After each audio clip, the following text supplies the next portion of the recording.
Shabbat Shalom Vorach Beshem Hashem Naaseh Venatzliach en ce vendredi 25 du mois de août et 8 du mois de Elul. Shiur acheté aujourd'hui par, alors Boublil, il y a marqué Mylène Kmaïsa, pour le shalom, la santé, réussite de sa famille, ses enfants, El Jara, Aaron, Ethan, Jos, Raphaël, la paix sur la famille, Vekol Am Israël.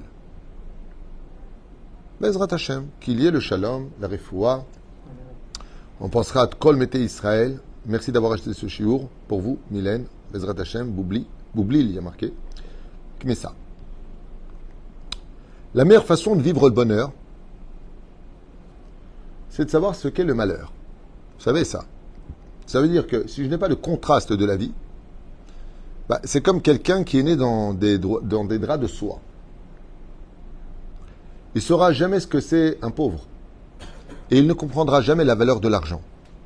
Et quelqu'un qui a été pauvre, quelqu'un qui a perdu, quelqu'un qui a souffert, il y a une chose qu'il acquit avec ses souffrances, c'est les valeurs de ce monde.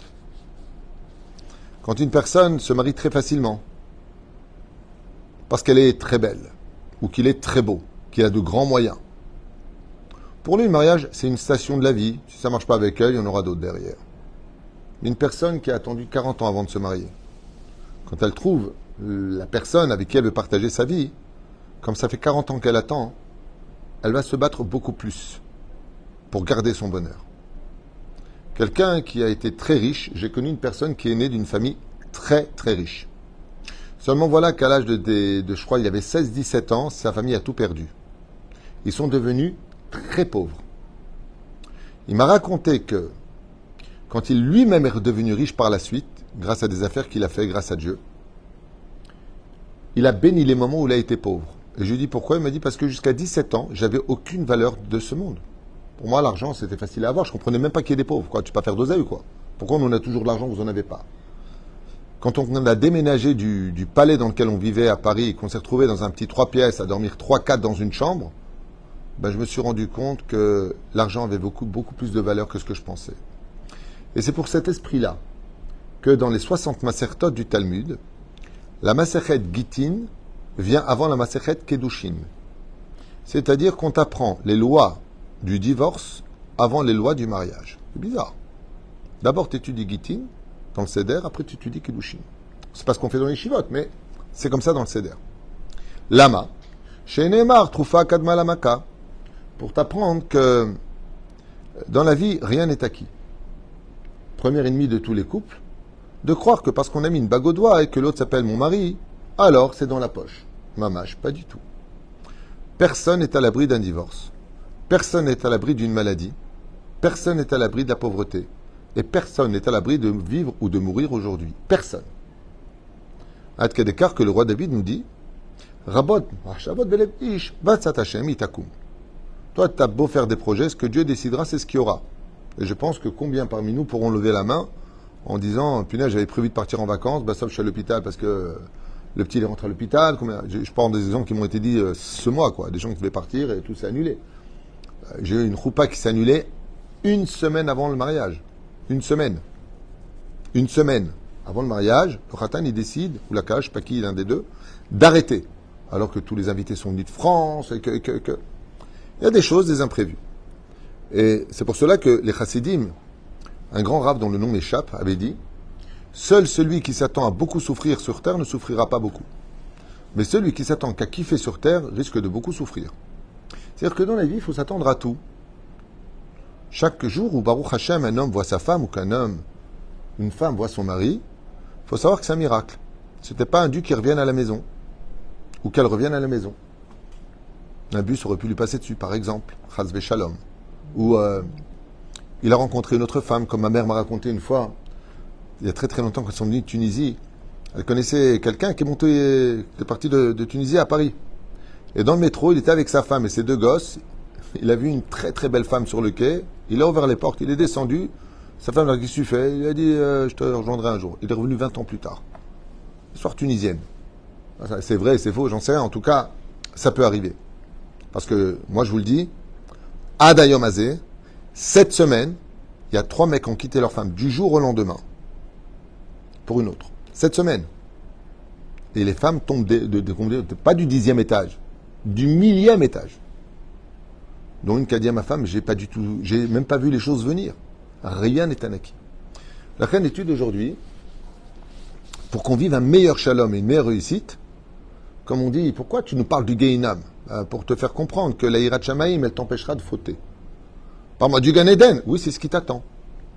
C'est pas parce que tu parles de l'ombre que le soleil n'existe pas. Mais si tu veux savoir ce qu'est vraiment le soleil, alors va dans l'obscurité. Et là, tu verras combien la lumière a de valeur. Je pense que les choses sont clairement dites. Ufren ki kar ish isha. Dans cette paracha de Kitetse, quand un homme prendrait une femme, vaya im lotimtsa chen be'enav, et que l'homme et la femme ne s'entendent pas. Dans le texte, c'est marqué que la femme n'a pas plu à l'homme.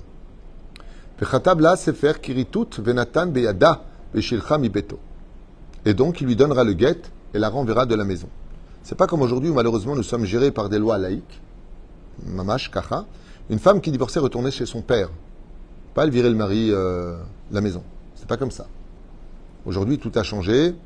Est-ce que c'est bien ou pas bien? C'est un sujet pour lui-même. En tout cas, la Torah, c'est pour ça qu'avant de prendre des avocats et de se déchirer, quand ça va pas, il faut d'abord aller voir un dayan. À savoir si, est-ce que tu fais, c'est Alpi Torah ou pas? C'est là. Après, il ne faudra pas s'étonner des malheurs qui tombent sur chacun de nous. Lo alenu velo alechem. Alors, il y a une chose qu'il faut retenir quand même ici qui est très intéressante. Ça ne va pas dans le couple. Il n'y a pas marqué t'insultes, il n'y a pas marqué tu craches dessus, il n'y a pas marqué tu manques de respect. Il y a marqué tout simplement, de façon très belle dans la Torah, si tu n'as pas réussi ton mariage, bah réussis au moins ton divorce. C'est pas compliqué, je vous lire le mot. Ki ikar ishisha, ils se sont mariés. Ve'aya, mazé ve'aya, pas ve'yehi. Ve'aya, ça veut dire belshon simcha. Ça veut dire alors divorce dans le shalom, divorce dans l'accord. Ve'aya imlo timsahen be'enav. Et il sera que si elle ne t'a pas plu, ça veut dire que ça ne le fait pas entre vous. Ve'aya, ne lui fait pas de mal. Ve'aya, ça veut dire dans la joie. C'est là. Bechatab la sefer kritut, il lui donnera donc le livre de la séparation. Venatan be'ada veshilcha mebeto. Il lui donnera dans les mains. Il ne l'envoie pas balader. Et il lui dira maintenant on se sépare. Voilà ce que nous propose la Torah. Nous allons étudier ensemble 10 explications sur le mot qui représente lo alenu velo alechem, un des points pour lequel il faut des réelles raisons. Non pas comme en 2023, et ce depuis déjà plus de 20 ans, où les gens n'ont aucune raison réelle de divorcer. Je peux vous dire qu'au moins 75% des divorces n'avaient pas lieu d'être. Au moins 75%. Pourquoi? À cause de l'ennui, on n'a plus rien à partager, on était colocataires, on s'aime plus. Voilà ces trucs qui en réalité peuvent se réparer si simplement on sait réinvestir et d'arrêter de croire que l'autre est un acquis ou que Bichlal c'est un objet. Et c'est dans les deux sens que c'est dit. Les raisons du divorce, c'est quand il y a coup et blessure ou qu'une femme a trompé son mari. Alors, vous allez dire, et le mari qui a trompé la femme, c'est bien. Si elle ne lui pardonne pas, elle peut divorcer. C'est bien. Aval on tarkles, ce ne serait pas une raison pour donner le guet malgré tout. Après, il y a Mikar Taout. Il ne lui a pas dit que c'était un drogué, qu'il avait fait la prison, elle ne savait pas. Alors ça peut être des raisons de guet. Mais on parle de choses qui sont extrêmement graves. On parle de coups et blessures, on parle de tromperie à très haut niveau, on parle d'escroquerie, on parle de Mikar Taout, d'avoir menti sur un passé qui était très très grave. Mais on ne parle pas parce qu'on ne s'entend pas, parce que je m'ennuie avec lui, j'ai rien à partager, m'intéresse plus, elle m'intéresse pas. Tu t'es engagé, baba. Hein. La vie, le guet, c'est pas simple. Il y a des enfants au milieu. Donc il fallait réfléchir un petit peu avant de te marier. Mais trop réfléchir, ça ne te fait pas te marier. Parce que personne n'aura jamais une garantie. Et c'est pour cela que si tu veux réussir une vie qui t'amène à la Géoula, quelle est la nourriture qui est symbole de la Géoula chez nous les Juifs? La matzah. Pour faire de la matzah, est-ce que j'ai le droit de laisser poser la pâte? Non. Vous avez remarqué que la pâte, il faut constamment la travailler, et pas plus de 18 minutes. Chai. C'est ça la vie d'un couple. Ne te repose jamais après le mariage. Ton épouse et ton mari, il faut les travailler non-stop. Comment ça va, mon cœur, des mots d'amour, des mots de tous les jours. Mechadesh, b'chol yom tout. Tout comme Dieu renouvelle la nature, chaque matin, tu dois te renouveler avec ta femme. Une nouvelle blague, une nouvelle façon de l'approcher, une nouvelle façon même de l'aimer. L'eitradesh, le fait d'être renouvelé dans sa famille, même dans l'éducation de ses enfants, retire un cancer dans le couple. Et vous savez comment ça s'appelle? Non, non. L'habitude. Quand tu es capable de te renouveler, tu es capable. Qu'est-ce qui tue un couple? Ben voilà, comment ça va? Ça va. C'est platonique, pathétique. Il n'y a rien de nouveau, quoi. Il n'y a jamais rien de nouveau. C'est ça qui est très intéressant. C'est pour ça que quand tu étudies la Torah chaque jour, tu vas avec un chidouche à la maison, une nouvelle chose à la maison, une nouvelle histoire à la maison, quelque chose de. Ça, c'est un soleil pour la vie d'un couple. Mais quand tu n'as pas de Torah, ou que pire encore, tu as métro, boulot, dodo, c'est ça va, ça va. Et toi, ça va? Ouais, ça va. Et ça va? Ouais, je suis crevé, moi aussi. Ouais. Qu'est-ce qu'on mange? C'est bon. Bon, ben je vais dormir. Tu viens tout à l'heure? Ouais, salut. Tu regardes un film? Ouais, je viens dormir. C'est des codes, c'est plus des discussions. Il n'y a rien, on partage rien. Et ça, c'est dommage. Tout le monde le sait. Nous partons pour l'explication sur le guet. Le alenu velo alechem. Des fois, il est nécessaire. Il n'y a pas de mise à souffrir. Mais en tout cas, il y a marqué une chose qu'il faut retenir. Vaya imlo timtsa. Si ça ne le fait pas, et que tu as été jusqu'au bout, au point de ne plus jamais le regretter, vaya, réussis au moins ton divorce. Lo alenu velo alechem. Bon, première explication. הטעם שהתורה ציוותה לגרש את האישה רק באמצעות גט שנכתבה לשמה של האישה. Pour se marier, il faut une ketouba. Pour que cette femme devienne libre. Excusez-moi, c'est mon portable. Omer kacha, mipnei shelo ratza hakadosh baruch hu. Donc pour se marier, il faut une ketouba. Pour divorcer, il faut un get. D'accord? La femme vient au beddin. Et tant qu'elle n'a pas eu ce guet, même si elle est divorcée depuis milliards d'années, pas 2 ans, 3 ans, elle est séparée de son mari depuis 20 ans. Cette femme est toujours mariée, elle n'a pas le droit de rencontrer un homme, et a plus forte raison, chasvé shalom, de coucher avec. Et si c'était le cas, elle est eshet ish, descendée inam, Hashem ishmor virachem. Les enfants qu'elle a, elles sont mamzerim, Hashem ishmor virachem. Et dans ce cas-là, qu'est-ce qu'on fait? Eh bien, on va chercher chez les témoins de leur mariage. Est-ce qu'il n'y en avait pas un qui était impropre à être témoin afin de rendre caduque le mariage et de sauver cet enfant du digne de Mamzer, dans la parachat de Kitet Tzeramil Chama, dont il n'y a pas de tikkun, ni après 10 générations, ni après 1000 générations. Tous les enfants qui viendront de cet enfant Mamzer seront Mamzer et ne pourra se marier qu'avec une Mamzerette ou une Guillorette dans le cas échéant. C'est tout. Donc pour éviter des catastrophes, n'oubliez jamais une chose. Tant qu'une femme, pas comme aux États-Unis, comme je l'ai déjà expliqué aux États-Unis, c'est une catastrophe. Il n'y a pas de beddin, personne n'est répertorié nulle part. On fait venir des rabbinim de droite et de gauche qu'on paye pour, en fin de compte, donner le guet. Mais le problème, c'est que le couple était déjà séparé depuis 10 ans. C'est un cas que j'ai eu à Los Angeles, à Fairfax. Ouais. La femme vivait à New York avec son mec et 3 enfants. 3 enfants en 10 ans. Mais elle n'a jamais eu son guet. Puis d'un coup, elle revient, 10 ans après, prendre le guet de son mari qui habite à Los Angeles. Donc, quand vous allez rencontrer ces enfants-là qui ont grandi, c'est des mamzerim. Personne ne le sait.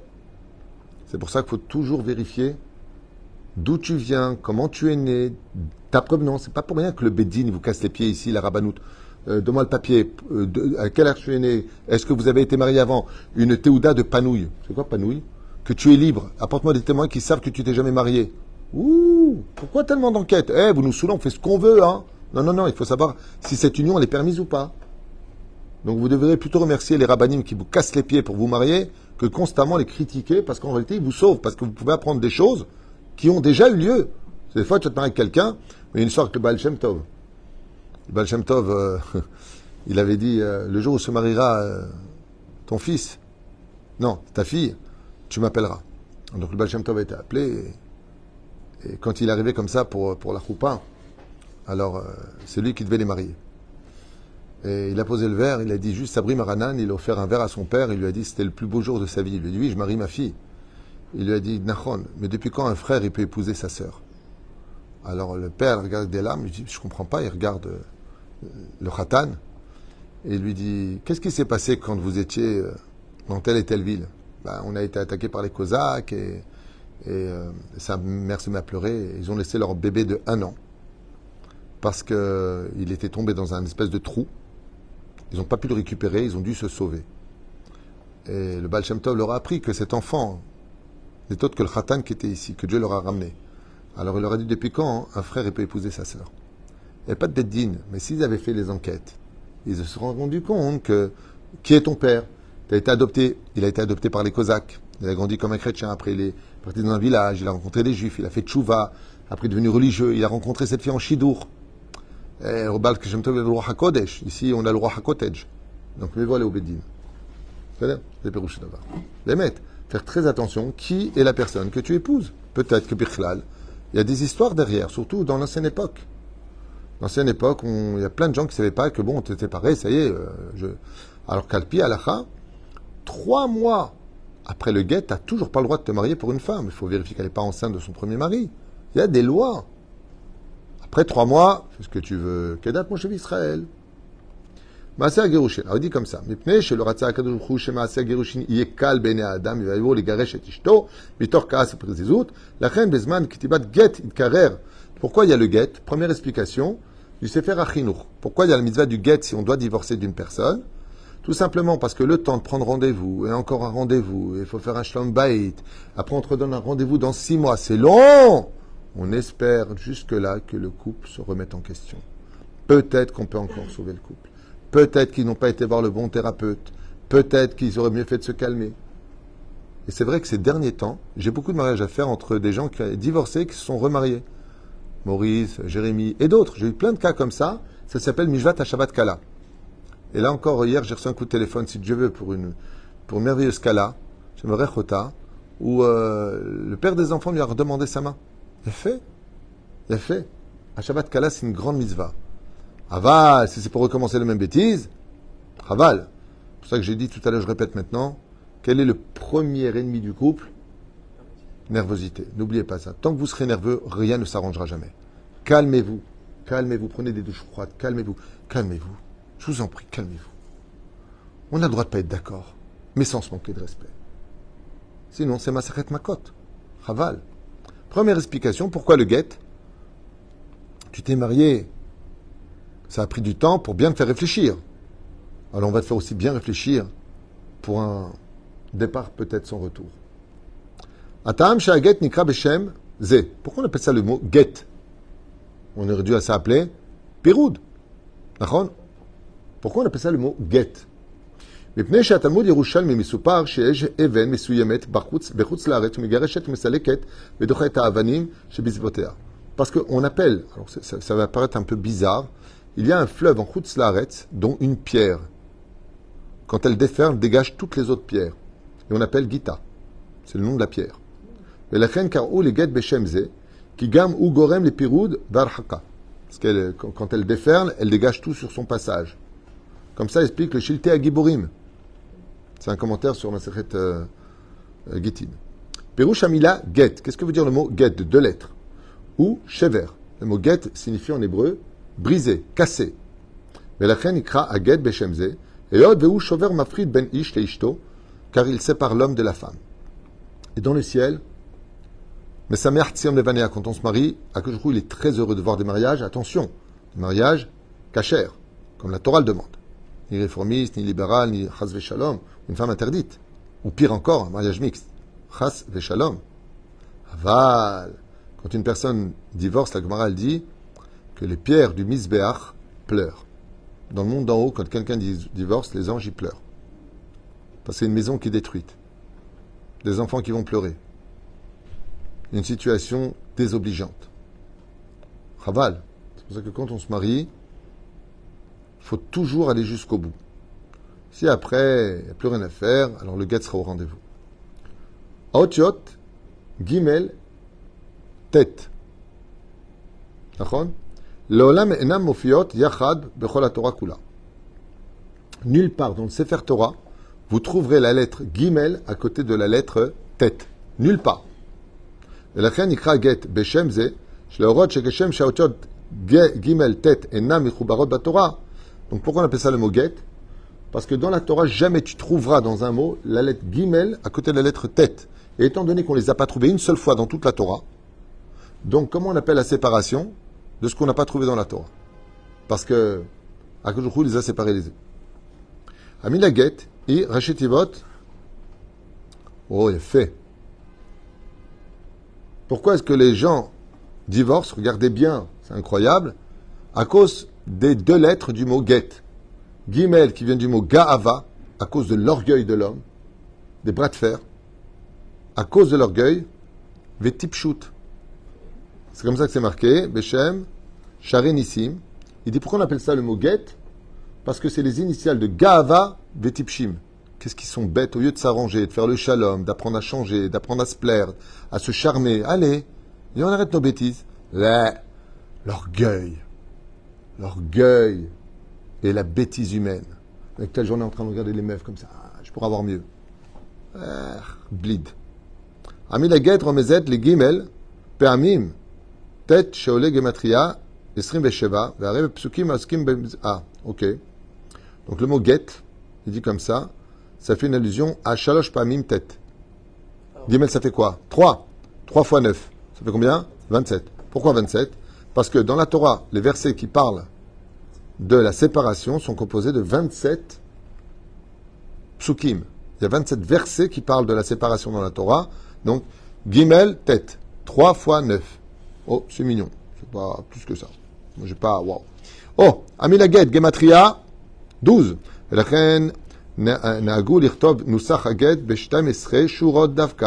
Pourquoi on appelle ça le mot get? Parce que quand on fait un get, il y a exactement 12 lignes sur le papier du get. 8. Aotiot shekodmot le otiot get. C'est chet bet. Qu'est-ce qu'il y a avant le gimel? La lettre bet. Qu'est-ce qu'il y a avant le tête? La lettre het. Irzmo sheaget ou chova. Venezek ve'eno srut. Exactement. Quand tu regardes avant les lettres du mot get, tu as het bet, qui fait les lettres du mot chov, qui veut dire une dette. Il dit, tu es plus perdant en donnant le get facilement que de te battre pour ton bonheur. Les conséquences et les affres du divorce doivent te remettre bien en question et calmer tes sauts d'humeur. Pourquoi? Ça me rappelle une histoire qui s'est passée à Guilo. Je vous la refais à toute vitesse. La femme est très nerveuse. Très nerveuse. Elle ne s'énerve pas tout le temps. Comme elle a dit, s'il ne m'énerve pas, je ne m'énerve pas. Donc, il faut que ça se passe comme elle le veut. Nous sommes vendredi, je suis à Rehov, Hebron. Le téléphone sonne, il est 11h, juste le vendredi. C'est le jour où il ne faut pas me déranger du tout, le téléphone sonne. Rav Tuto, est-ce que vous pouvez venir en urgence? Ma femme veut divorcer, elle a tout cassé à la maison. Je dis pas qu'ils divorcent. C'est ce que je te dis. Ils sont blides, les gens. Mais j'étais dans la voiture, j'ai dit, écoute, je vais venir. J'arrive là-bas, une vraie histoire. Hein. La porte était déjà entrouverte, donc je tape quand même. Et je trouve la femme sans kissouille, le kissouille par terre. La vitre un peu pétée. Tu vois qu'il y a eu de la colère. Le mari complètement défait. Et leur enfant d'1 an était par terre. Pas jeté, hein, par terre en train de jouer, quoi. Enfin en train de participer à la scène terrible. Maintenant, je regarde ma montre. Et il est super tard. On était en hiver. Shabbat 30 tôt. Alors je dis à la fille, bon, j'ai pas le temps de m'asseoir à faire un shlom bayit. J'ai pas le temps. Donc on va aller directement au but. Et elle me répond, je vous ai rien demandé. Je lui dis, c'est faux. Dans l'état de merde dans lequel tu étais quand ton mari a pris le téléphone pour m'appeler, si tu voulais pas que je vienne, tu aurais fait raccrocher le téléphone immédiatement. Si tu l'as laissé faire et qu'il ait eu le temps de me parler, alors que tu étais juste à côté, c'est que tu voulais que je vienne, peut-être inconsciemment. Bah vas-y, dis ce que tu as à dire. Je dis, ça va être très court. Chutzpanit en plus. Chatzoufa. Je lui dis, je vais te demander juste de faire un petit exercice qui va durer 30 secondes et je m'en vais. Ah ouais 30 secondes et vous vous cassez? Elle me dit, oui, je lui dis, oui, je m'en vais, promis. Très en colère. Je dis, ok. Je veux simplement que tu prennes ton enfant, tu t'avances près de la vitre de la fenêtre et tu regardes l'horizon. Elle me dit, ça va me changer quoi ça? Je lui dis, fais-le. Mais juste avant, tu remets ton kissouille parce que tu n'as pas de kissouille. Non, moi c'est fini. Je dis, ok. Elle prend le petit, elle va à la fenêtre et je lui dis maintenant, regarde au loin. Ok, ouais, je regarde au loin. Elle prend son fils, elle l'embrasse, style, toi, tu mérites mon amour, pas toi, l'autre, le mari d'à côté. Et elle regarde. Elle me dit, moi, je fais quoi là? Je regarde au loin. Je lui dis, maintenant, tu vas écouter ce que je vais te dire. T'as eu ton guette, t'es seul, t'es à la maison. Ton mari il est en train de refaire sa vie, il est déjà en chidre avec quelqu'un. Toi, t'es seul et t'as un gosse. Regarde au loin. Et elle me dit, pourquoi je ferais pas ma vie, moi? Je dis, pourquoi? Tu imagines quelqu'un subir tes crises de nerfs toutes les 2 secondes? Elle explose en larmes. Je dis, je peux partir? Ouais. Depuis, ils ont eu encore 3 autres enfants. Bechaim Beshalom. Regarde toujours l'horizon quand tu veux divorcer. Loin, le plus loin possible. C'est facile de dire, ouais, de toute façon, fais attention à ta bouche. Parce que quand tu divorces, je ne parle pas d'une personne qui est PN ou toxique au point de t'amener au suicide. Hein. Je ne parle pas d'une personne vraiment qui est mauvaise. Il y a des gens qui sont sataniques à Hashem Yishmor V'Rachem. Il y a des gens, bon, il faut s'arranger, il a un peu de bide, il a un peu de ceci, un petit régime, il doit se renouveler un petit peu. On ne peut pas passer par la grande porte, passe par la fenêtre. Essaie de trouver tous les moyens d'arranger les choses. Les gens, ils sont égocentriques. Il y en a de plus en plus, malheureusement. Mais n'oublie pas un détail. Les affres du divorce sont très complexes. Et des fois, tu peux te retrouver avec une femme. Bonjour, vous êtes qui? Je suis la nouvelle fiancée de votre ex-mari, je suis venu prendre les enfants. Il est dans la voiture, il ne veut pas vous voir. Tu te retrouves à donner tes gosses à une étrangère qui va être la belle-mère, que tu le veuilles ou pas. C'est dur. C'est dur pour les enfants, c'est dur pour toi. Et puis bizarrement, ce qu'il y a de plus gênant en plus, c'est que très souvent, les personnes divorcées, hommes comme femmes, vont faire ce qu'il faut faire avec une nouvelle femme qui leur a rien donné, alors que s'ils avaient fait 50% avec leur femme, ça se serait arrangé. Je ne sais pas si vous comprenez ce que je viens de dire. C'est-à-dire les efforts que vont fournir le couple pour mettre en confiance leur nouveau mariage, mais si tu avais fait ça avec ta femme, tu avais fait ça avec ton mari, tu n'aurais pas divorcé. Lama. Et la reine Katouv, get gava, type shoot. C'est que de l'orgueil et de la bêtise. C'est les initiales du mot get. Les pérouches d'abord. Oufren, comme il y a 12 versets, Gematria 12, get. Aotchot shekodmod la otchot get, chov, on l'a expliqué. Vechen aotchot shebaot achere otchot get. Oh oh. Après le gimel, il y a quoi? Dalet. Après le tet, yud. Yad. Irmos shetzarich aish laniach et taget beyad aisha. Pour dire, il a fait, c'est une même explication, qu'après le mot get, quand tu écris, la femme tend ses deux mains et il pose avec sa main le papier qui va la rendre libre en lui disant, à partir d'aujourd'hui, tu redeviens une femme libre. En lâchant ce papier, si la femme le reçoit dans les mains, dans le ciel, Dieu défait les deux âmes, ils ne sont plus mariés. Achen yad. Vemila be'ahad. Haserot otiot get. Quand tu prends le mot yachad lev belev nir'e venichye. Tu connais cette chanson? Ok. Le mot yahad, ensemble. Beyahad, nous sommes ensemble. D'accord? Chaserot otiot gimel betet. Ok. Vaotiot bet dalet aussi. Chasera. Ot gimel. Ou ben aotiot. Ah, d'accord. Entre chaque lettre, manque des lettres. Je m'explique. Entre le bet et le dalet, ici, il manque la lettre gimel. D'accord? Entre la lettre ret et yud, de yachad, je parle. Il manque le tet. T'as compris? La reine beyahad, on voit que les lettres qui manquent dans l'alphabet du mot ensemble, ben c'est gimel tet, c'est-à-dire get. Ça veut dire le mot get veut dire maintenant on n'est plus ensemble. En allusion, et c'est ce qu'il dit ici, get ose peroud mahloket vo aefer midat shalom. Ce qui fait qu'il faut utiliser uniquement le get comme une roue de secours, mais ne pas l'utiliser comme une roue principale pour nous emmener vers l'avenir de notre couple. Ne jamais. C'est pour ça que d'ailleurs je vous mets tous en garde. Faites très attention d'éviter de dire à chaque dispute, de toute façon on va à la rabanoute, on divorce. Faites attention à ce que vous dites. Le guet, c'est pas une blague. Le guet, ça fait pleurer le ciel et la terre. Le guet, ça va faire pleurer des enfants. Le guet, c'est une responsabilité qui des fois est sans retour. Et surtout, malheureusement, je dis bien ça malheureusement, par compassion pour les femmes, surtout quand on est une femme, parce que les mecs, quand ils divorcent malheureusement ou heureusement, je ne sais pas comment on peut le traduire, mais ils ont la queue dehors qui les attend. Tellement de femmes qui rêveraient d'être mariées aujourd'hui. Et il y a beaucoup de gens qui sont pourris, qui le savent et qui en profitent, qui soumettent, qui menacent. C'est dommage. C'est dommage. Vraiment, c'est vraiment dommage. C'est pas facile d'être une femme aujourd'hui. Et puis à part cela, n'oubliez pas un détail, c'est que si on se dit être des juifs et d'avoir de la Torah dans les veines, alors Bezrat Hashem, Hashem est avec Zivugim. Si Dieu t'a donné une femme, et si Dieu t'a donné un mari, Bezrat Hashem, c'est pour concrétiser des choses avec. Il n'y a pas de misère de souffrir. Il y a des moments dans la vie où Béhémet, la personne n'en peut plus. Il ne peut pas être marié avec quelqu'un qui passe sa vie à te hurler dessus. Mais la Gemara nous apprend quelque chose d'intéressant, je finirai avec ça. Si la femme que tu as épousée, elle est mauvaise, ce que tu y gagnes, c'est que même si tu mérites de descendre le Gehinam, tu ne verras pas la face du Gehinam parce que ta femme était mauvaise. Donc tu es gagnant. Et si elle est bonne, cette femme, si elle est merveilleuse, si elle est gentille et douce, alors sache une chose, tu as toujours le Gan Eden sur terre. C'est pour ça que moi je vous donne toujours un conseil qui sera toujours le même. J'ai fait un cours hier sur l'humilité.